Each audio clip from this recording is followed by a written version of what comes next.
आरोग्य केंद्र गेली बरीच वर्ष प्रतीक्षित होतं पुनर्विकासासाठी। आज गुरुजी पटेल काका शिवसेना आमदार झाल्यानंतर त्यांनी लगेच या गोष्टीचा पाठपुरावा केला आणि महाराष्ट्र राज्याचे लाडके उपमुख्यमंत्री माननीय आमदार श्री एकनाथरावजी शिंदे यांनी विशेष लक्ष घालून या वास्तूचा पुनर्विकासाचा मार्ग मोकळा केला आणि आज त्यांच्या शुभ हस्ते भूमिपूजनाचा श्रीफळ वाढवून आज इथे झालेला आहे भूमिपूजन। या भूमिपूजनासाठी उपस्थित महाराष्ट्र राज्याचे लाडके उपमुख्यमंत्री माननीय आमदार श्री एकनाथरावजी शिंदे, या विभागाचे अंधेरी पूर्व विधानसभेचे आमदार। हॅलो, 2 मिनिट आपण सगळ्यांनी शांत राहा। 2 मिनिटात साहेब आपल्याला शुभेच्छा देणार आहेत।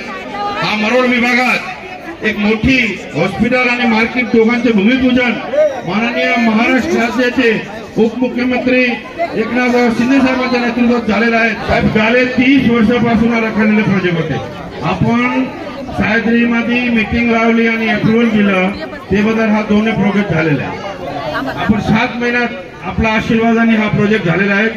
मरोडकरांसाठी अत्यंत महत्त्वाचा विषय होता आणि आपल्या नेतृत्वात आपण स्वतः इथे आले अंधेरीकरांच्या वतीने मी आपल्याला आभार व्यक्त करतो आणि आपल्याला विनंती करतो की आम्हाला 2 मिनिट मार्गदर्शन करावं।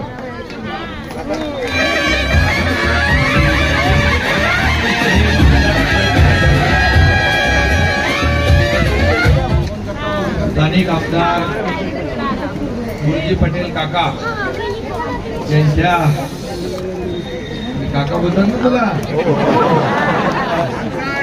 आणि या आमदार महोदयांच्या प्रयत्नातून आज या ठिकाणी G+5 मजली मोठं हॉस्पिटल या ठिकाणी होत आहे। त्याचं भूमिपूजन झालंय। मी आपल्या सगळ्यांना खूप खूप शुभेच्छा देतो। आणि हॉस्पिटल होतच आहे, त्याचबरोबर मोठं मार्केट होत आहे G+7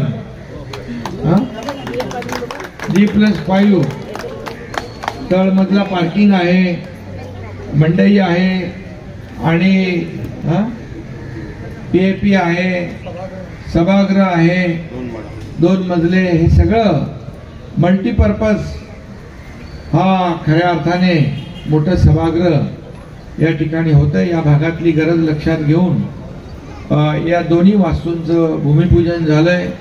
मी आपल्या सगळ्यांचं मनापासून अभिनंदन करतो।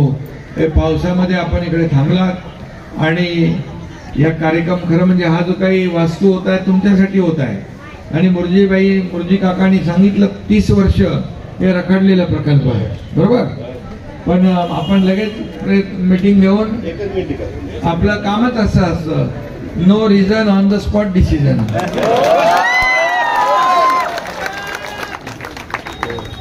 आणि इथं जवळपास 2 लाखापर्यंतची लोकसंख्या आहे आणि म्हणून सर्व जातीपातीचे लोक इथं राहतात आणि सर्व समाजाचे लोक राहतात इथं. मराठी माझ्या कोळी भगिनी मगाशी भेटल्या.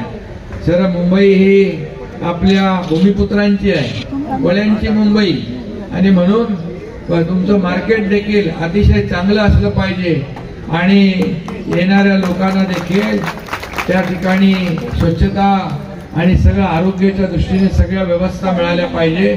आणि म्हणून मी मार्केटसाठी सर्व भूमिपुत्रांचं देखील मनापासून अभिनंदन करतो, मनापासून शुभेच्छा देतो.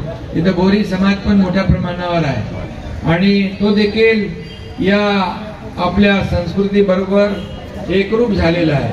आणि म्हणून आपण सगळेजण इथे सर्व जाती धर्माचे लोक आहेत, सगळ्यांचं मी मनापासून खूप खूप अभिनंदन करतो. खरं म्हणजे आपण पाहिलं इथं लाडक्या बहिणी पण आहेत आमच्या, आणि मुख्यमंत्री माझी लाडकी बहीण योजना कधीच बंद होणार नाही, कधी बंद होणार नाही. त्यामुळे काळजी करायची नाही. एकदा आम्ही जे सुरू केलं ते सुरूच राहणार.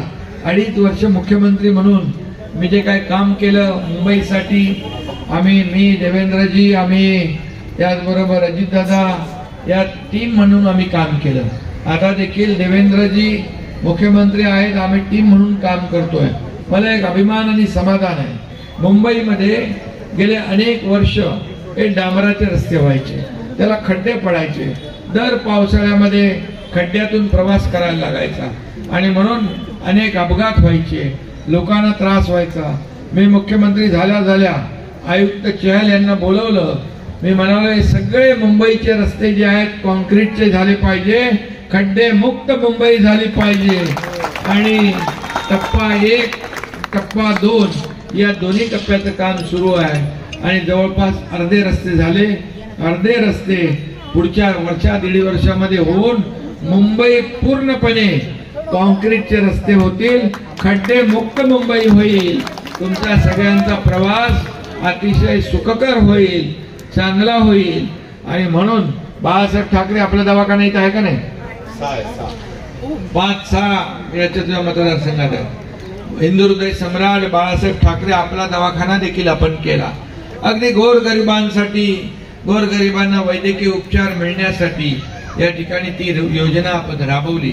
संपूर्ण मुंबईमध्ये मुंबईचं सुशोभीकरण आपण केलं. मुंबईतले आपण रस्ते करतोय, मुंबईमध्ये मार्केट करतोय, मुंबईमध्ये अशा प्रकारचे हॉस्पिटल जे आहेत ते आपण करतोय. आणि म्हणून शिक्षण, आरोग्य आणि या सर्व मूलभूत सोयी सुविधा, चांगले रस्ते देण्याचं काम या ठिकाणी मुंबईत आपण करतोय. आणि ज्या काही रखडलेल्या प्रकल्पांमुळे मुंबईकर मुंबईच्या बाहेर गेलाय त्याला पुन्हा मुंबईमध्ये आणण्याचं काम देखील आपण करतोय. आणि म्हणून रखडलेले झोपडपट्टी पुनर्विकास प्रकल्प असतील, म्हाडाचे प्रकल्प असतील, हे सगळे आपण प्रकल्प मार्गी लावतोय. आणि मुंबईकरांना हक्काचं त्यांचं घराचं स्वप्न पूर्ण करण्याचं काम आपण करतोय. आणि म्हणून आपण जे नवीन गृहनिर्माण धोरण केलं त्याच्यामध्ये नोकरदार महिला, स्टुडंट हॉस्टेल, यामध्ये गिरणी कामगार, या सगळ्यांना आपण परवडणारी घरं, परवडणारी भाड्याची घरं, या सगळ्यासाठी आपण नवीन धोरण आणले. पोलिसांसाठी घरं. आणि म्हणून हे सर्वसामान्यांचं सरकार आहे, हे गोरगरिबांना न्याय देणारं सरकार आहे. आणि म्हणून या ठिकाणी मुंबईचा विकास हाच आमचा अजेंडा आहे. मुंबईकरांचा विकास हा अजेंडा आमचा आहे. आणि मुंबई ही देशाची आर्थिक राजधानी आहे. आणि म्हणून आदरणीय प्रधानमंत्री महोदय देखील म्हणाले मुंबई एक ग्रोथ सेंटर आहे. खऱ्या अर्थाने मुंबई हे फिनटेक कॅपिटल हब होईल. मुंबई जागतिक दर्जाचं शहर आपल्याला करायचं आहे. आणि म्हणूनच आपल्याला आर्थिक राजधानी जी आहे, जगभरातले लोक इथे येतात. आणि म्हणूनच मुंबई बदलती आहे, मुंबई सुशोभित होते आहे, मुंबई स्वच्छ होती आहे, मुंबईतले खड्डेमुक्त मुंबई होती आहे. आणि आरोग्य सुविधा या ठिकाणी देतोय. आणि आज या ठिकाणी जे रखडलेलं 30 वर्षापूर्वीचं काम आज सुरू होत आहे, याचा आनंद आपल्या सगळ्यांना आहे. चांगलं मार्केट होईल, त्या ठिकाणी चांगल्या सुविधा सगळ्यांना मिळतील, चांगलं. आणि यापुढे झालेल्या वास्तू त्यांची देखभाल आणि निगा नीट राखण्याचं काम मुर्जीबाई आपल्याला करायचं आहे. आणि म्हणून पुन्हा एकदा सगळ्यांना मनापासून खूप खूप शुभेच्छा. धन्यवाद. जय हिंद, जय महाराष्ट्र.